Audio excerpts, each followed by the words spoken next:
Hi, this is Eddie from Eddie's Coaching, and today I thought I'd bring up the topic of vision and why we all need to set a massive vision for our future that ties into the other elements of our lives.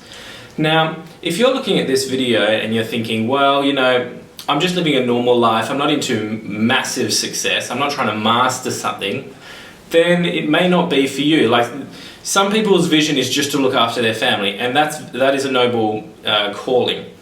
But if you're trying to achieve something, if you're trying to focus in on one task, one life mission and one goal and focus, then this is for you, okay? Now, this is some of the characteristics of your vision that you're going to want to think about when you're setting your vision, and then some of the small things you can do to make sure that you're achieving it. And I've written some of these down. So the first one is, your vision is something that you're going to have to set as your profession. If your vision is not your profession, that is not going to be conducive to massive success. Your profession is going to take up the majority of the time that you spend in your life. Why not spend that time on your vision, and you'll be able to achieve massive mastery because of the sheer amount of time you're spending on it.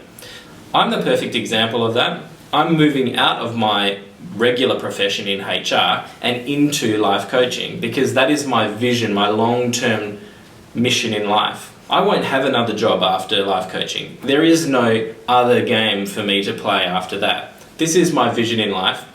I'm 100% dedicated to it, and making it my profession just makes sense. The second thing you're going to need to think about is making it your number one priority. Now, this will stop you dabbling in other things. I love making boats. I love building boats. I love restoring boats. And that's a great hobby, and I've enjoyed it a lot over the years. But it's just not something that I can do with my life coaching because it takes up too much time. If I want to achieve massive success, how can I spend time doing that and not doing my life coaching? And it goes for other things in your life. Spending time with friends is a perfect example. We all need to socialize and we need to network.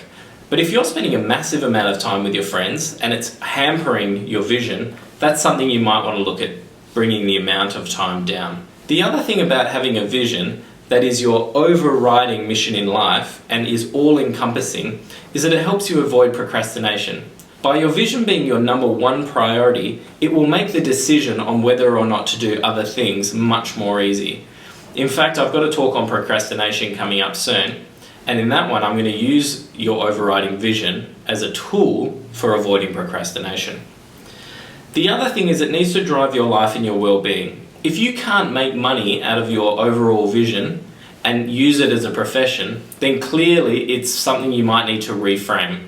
My overriding vision in life is to use myself as a tool to help others, and I can do that most effectively and make money out of life coaching, so that's why I've chosen it as a vision. If you're going to work in NGOs, or if you want to work in a profession that is building a business, that's going to work for you too. You just need to find a niche where you can make money to survive, as well as following your passion. Because life isn't all about money.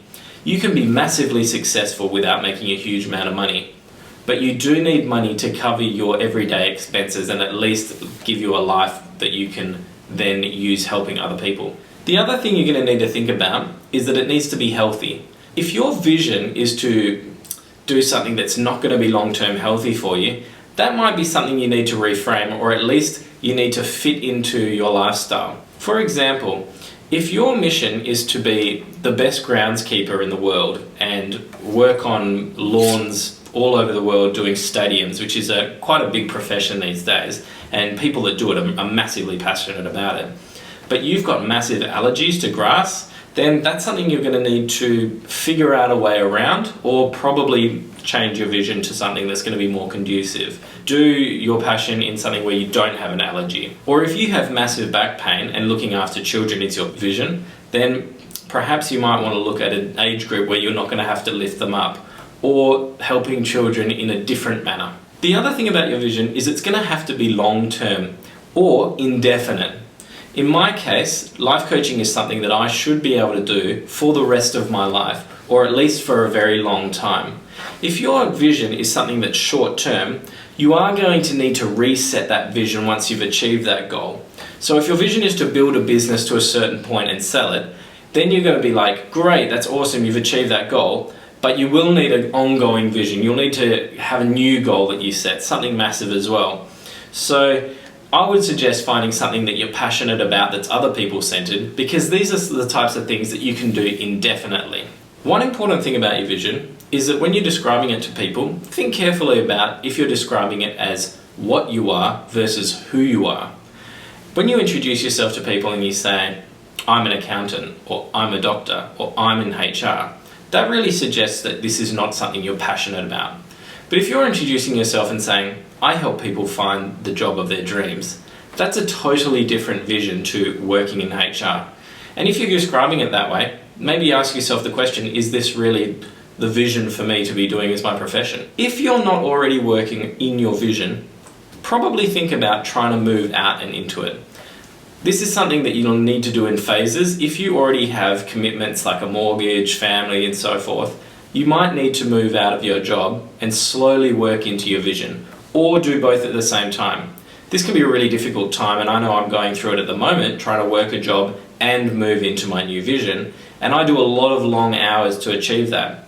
But it's something that you'll have energy for because you'll be enjoying what you want to do. And when you love what you want to do, there is nothing that can stop you.